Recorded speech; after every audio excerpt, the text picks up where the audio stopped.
السلام علیکم۔ 1946 میں قائد اعظم نے کہا تھا کہ آج جو لوگ پاکستان کی مخالفت کر رہے ہیں ان کی آئندہ نسلوں کو اپنی تمام زندگی بھارت سے وفاداری ثابت کرنے میں گزارنا پڑے گی۔ خواتین حضرات، دیکھیے، اس شخص نے پاکستان بننے سے ایک سال پہلے یہ پیش گوئی کی، آج تقریباً 73 سال کے بعد اقلیتوں کے ساتھ عام طور پر اور مسلمانوں کے ساتھ خاص طور پر ہندوستان میں جو سلوک ہو رہا ہے وہ انتہائی قابل مذمت اور برا سلوک ہے، اور کس طرح قائد اعظم کی اس پیش گوئی سچ ثابت ہوئی۔ یہ بدقسمت لوگ وہ ہیں جو نسل در نسل ہندوستان میں رہنے کے باوجود ہندوستان کے ساتھ اپنی وفاداری ثابت کرنے میں ناکام ہیں، اور یہ وہ معاملہ ہے جو قائد اعظم نے اسی وقت بھانپ لیا تھا۔ دور اندیشی کا یہ عالم تھا خواتین و حضرات کہ ہندوستان کی جب پارٹیشن ہونا طے پا گئی تو اسے روکنے کے لیے بہت زور لگایا گیا، قائد اعظم کو بہت پریشرائز کیا گیا تاکہ وہ کسی نہ کسی طرح پاکستان کے موقف سے پیچھے ہٹ جائیں۔ جب یہ نہ ہو سکا تو نہرو اور گاندھی نے ہوشیاری کا مظاہرہ کرتے ہوئے لارڈ ماؤنٹ بیٹن کو آزاد ہندوستان کا پہلا گورنر جنرل مقرر کرنے کا اعلان کر دیا، اور آزادی کے بعد جب پاکستان علیحدہ ہو جائے گا تو ہندوستان کا پہلا governor general Lord Mountbatten ہی رہے گا۔ اب لارڈ ماؤنٹ بیٹن یہ توقع کر رہے تھے کہ پاکستان بھی ایسا ہی اعلان کرے گا اور قائد اعظم بھی مان جائیں گے کہ میں پاکستان کا پہلا گورنر جنرل میں ہی ہوں گا۔ لارڈ ماؤنٹ بیٹن اتنے پر امید تھے کہ انہوں نے انگلستان کی حکومت کو بھی مطلع کر دیا تھا کہ دونوں ممالک کا گورنر جنرل میں ہی رہوں گا۔ تاہم انہوں نے قائد اعظم سے بات کی تو قائد اعظم نے اس سے انکار کر دیا، اور اس کے باوجود کہ ان کے انکار کے انہوں نے جب ضد جاری رکھی تو قائد اعظم نے پہلی وجہ ان کو یہ بتائی، اور ان کے ذہن میں تھی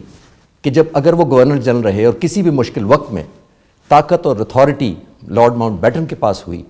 تو وہ دوبارہ دونوں ملکوں کا الحاق کر دے گا، یعنی دونوں مملکتوں کو ری یونائٹ کرنے کا اعلان کر سکتا ہے۔ اگر خدا نخواستہ ایسا ہوتا تو ابتدائی طور پر پاکستان اتنا کمزور تھا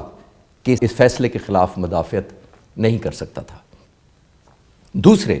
جب لارڈ ماؤنٹ بیٹن کی طرف سے قائد اعظم کو پریشرائز کیا گیا کہ تم کیوں نہیں مان رہے ہو مجھے پہلا گورنر جنرل، تو آپ دیکھیں کہ کیونکہ وہ بنیادی طور پر قائد اعظم ایک وکیل اور بیرسٹر تھے اور وہ اصول اور دلیل کی بات کرتے تھے،